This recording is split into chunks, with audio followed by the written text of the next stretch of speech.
मुश्तइल अफराद ने तौहीन मज़हब के मुलज़िम को थाने से निकाल कर लोगों ने गौमांस ले जाने के आरोप में नसीब कुरैशी को पीट पीट कर मार डाला।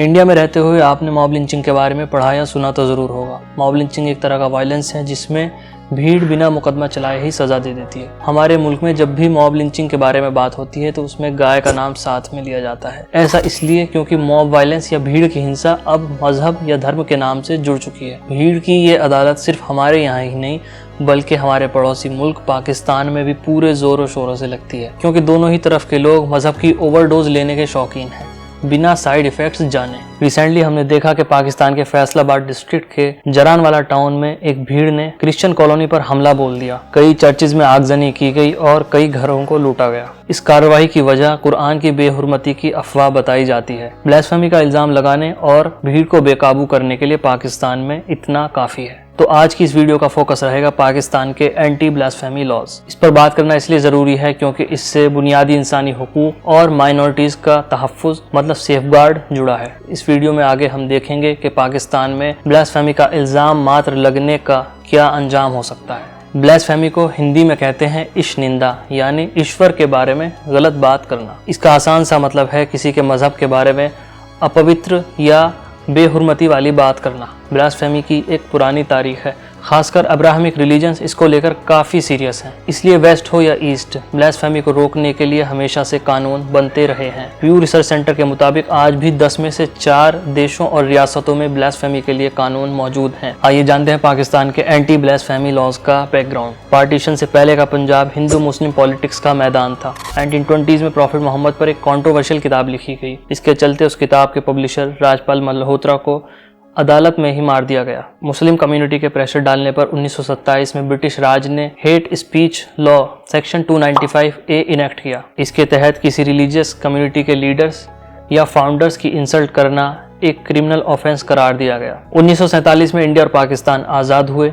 इंडिया में आज भी सेक्शन 295A धार्मिक भावनाएं आहत करने वालों से डील करता है, जबकि पाकिस्तान में इसका स्कोप बढ़ा दिया गया। कुछ सेक्शंस स्पेसिफिकली ऐड किए गए, जैसे कुरान की बेहुरमती करना या प्रॉफिट मोहम्मद के बारे में कोई डेरोगेटरी बात कहना। पाकिस्तान के एंटी ब्लास्फेमी लॉज दुनिया भर के कानूनों में सबसे सख्त हैं। वैसे तो पाकिस्तान में आज तक किसी को ब्लास्फेमी के लिए फांसी की सज़ा नहीं दी गई, लेकिन इससे जुड़े मामलों में अगर मॉब वायलेंस का जिक्र करने बैठे तो सुबह से शाम हो जाएगी। गुस्ताखे रसूल का टैग अगर किसी पर लग जाए तो उसको लिंच करना कोई बड़ी बात नहीं समझी जाती। इसी साल पाकिस्तान के खैबर पख्तूनख्वा प्रोविंस में एक मुस्लिम क्लैरिक निगार आलम को गुस्ताखे रसूल बताकर भीड़ ने पीट पीट कर मार डाला। पाकिस्तान के एक think tank centre for research and security studies की माने तो 1947 से 2021 तक 1500 एक्यूज में से 89 की एक्स्ट्रा जुडिशियल किलिंग हुई। अब आपको एक केस के बारे में बताता हूँ।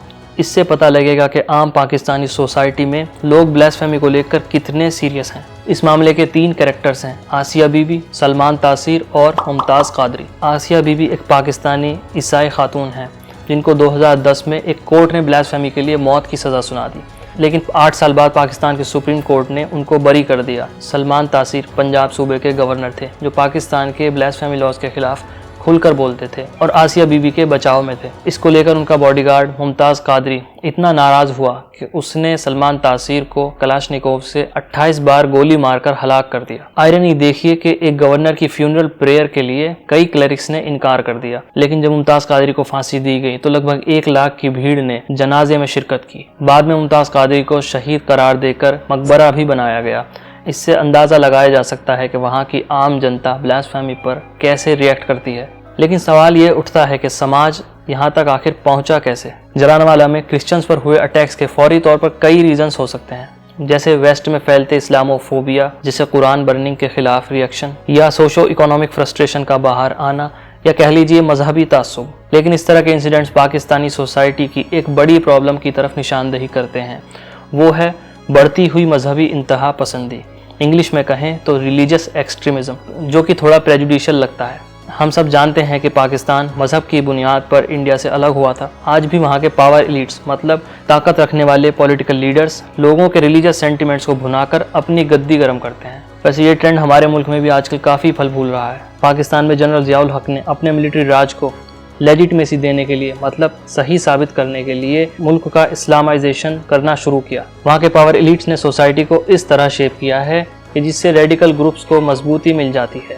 इससे तहरीक लब्बैक पाकिस्तान TLP जैसी पार्टीज वजूद में आती हैं। ये पार्टी अपनी बात मनवाने के लिए वायलेंट तरीकों का इस्तेमाल करने में कोई परहेज नहीं करती थी। इसी वजह से 2021 में इसको बैन कर दिया गया। जब रेडिकल ग्रुप्स ताकतवर हो जाते हैं तो पॉलिसी और लॉज भी उसी तरह आकार लेने लगते हैं। मिसाल के तौर पर इंडिया के कई स्टेट्स में लाए गए anti conversion laws. United States commission on religious freedom अपनी रिपोर्ट में कंक्लूड करती है कि इस तरह के कानून माइनॉरिटीज के खिलाफ गवर्नमेंट हैरेसमेंट, विजिलेंटी वायलेंस और डिस्क्रिमिनेशन को बढ़ावा देती है। और ये काफ़ी हद तक सच भी है।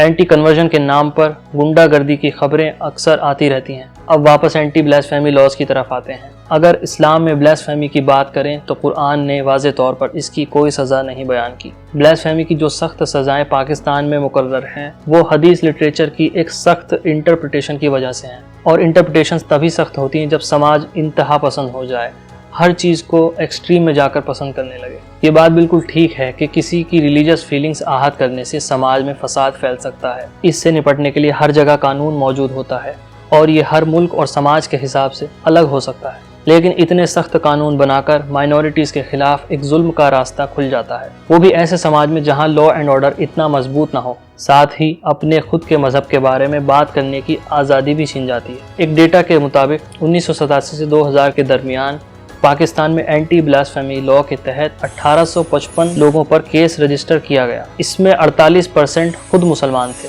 इंडिया और पाकिस्तान दोनों के ही नेता लोगों को अपनी अपनी माइनॉरिटीज़ का कंपैरिजन करना बंद कर देना चाहिए। दोनों ही तरफ माइनॉरिटीज़ को वक्तन फवक्तन मुश्किलों का सामना करना पड़ता है। आखिर में यही कहेंगे कि पाकिस्तान के हुक्मरानों को ये समझ लेना चाहिए कि उनके परचम में सिर्फ हरा रंग नहीं है और इंडिया के झंडे में आजकल सिर्फ सैफरन। हर देश का झंडा उसके पूरे समाज को एक साथ लेकर चलने का पैगाम देता है। इस चैनल पर मेरे साथ जुड़ने का बहुत बहुत शुक्रिया।